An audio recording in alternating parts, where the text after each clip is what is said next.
welcome back to another video. Today is going to be more of an information video on what to throw in ponds and lakes, what's the best picks.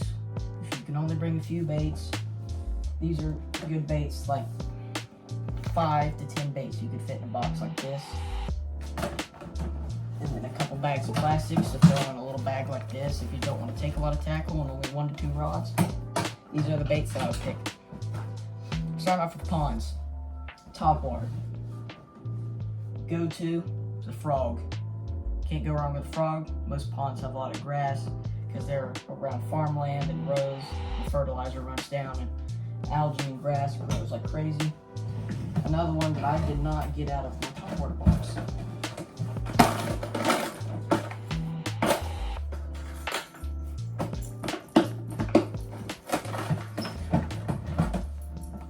Another good bait is a whopper plopper. This is the Berkeley Chapo. This is a 90 size.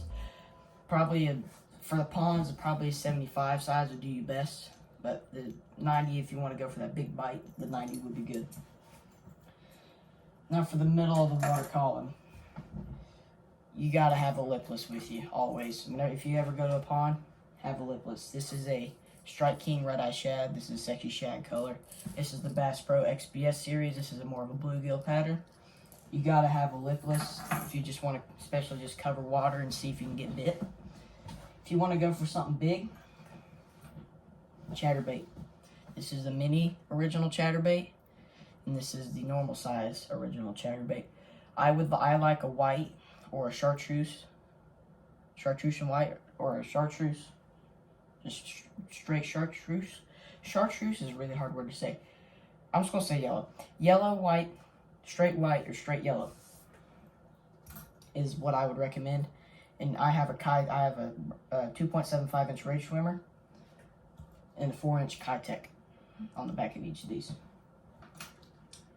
Bottom. You don't need to take many baits with you to the pond.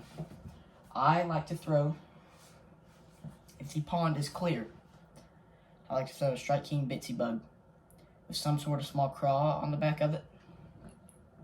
This is great for clear water because most fishing ponds are a little bit smaller, and they're working with bait on the smaller profile, so you like the small stuff. If it's really murky, I'd like to throw a bigger white. I can't remember what brand this is because I bought it a while back. This one's got a rattle in it, so whenever the water's real murky, they can hear it and they can see it better.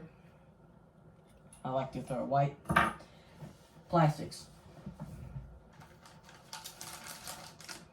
Yamamoto's, you can't go wrong with them. Wacky rig them, Texas rig, Senko, whatever. Weightless Texas rig and a wacky rig is probably the 2 best baits ever. It's just so versatile. You can catch them anywhere at any time.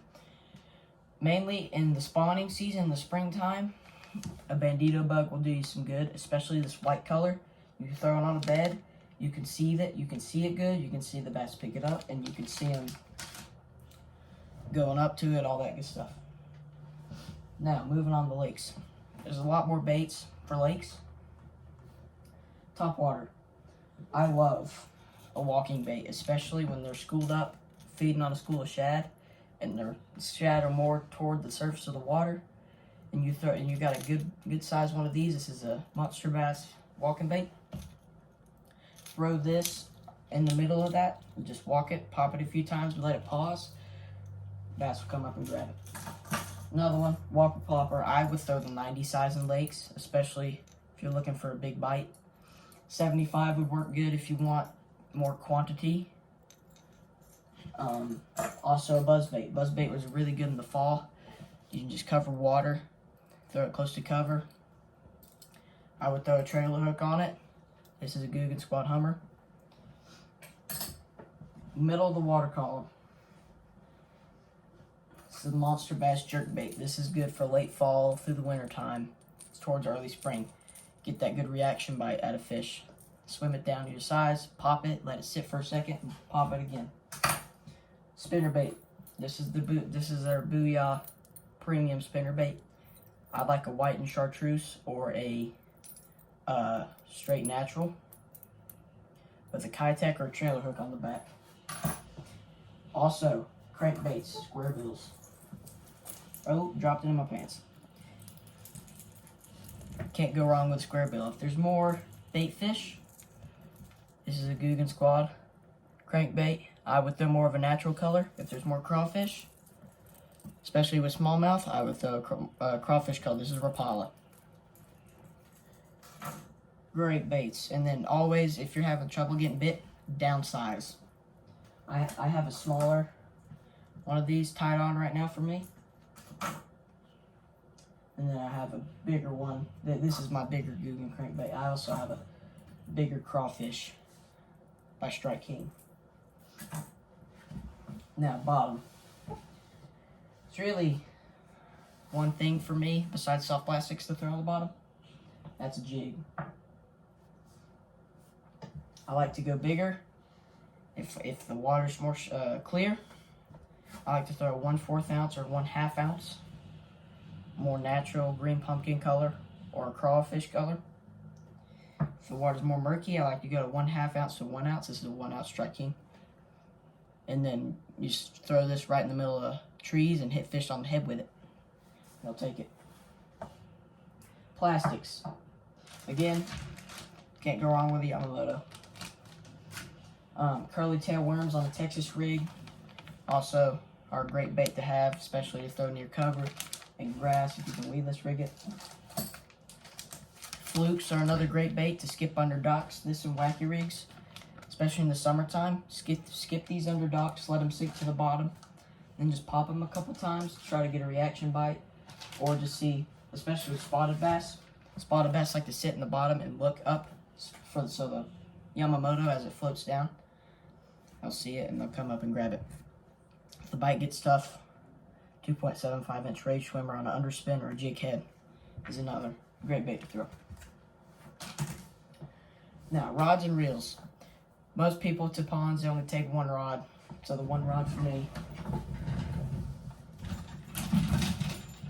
would be my kicking and bass combo by Lose.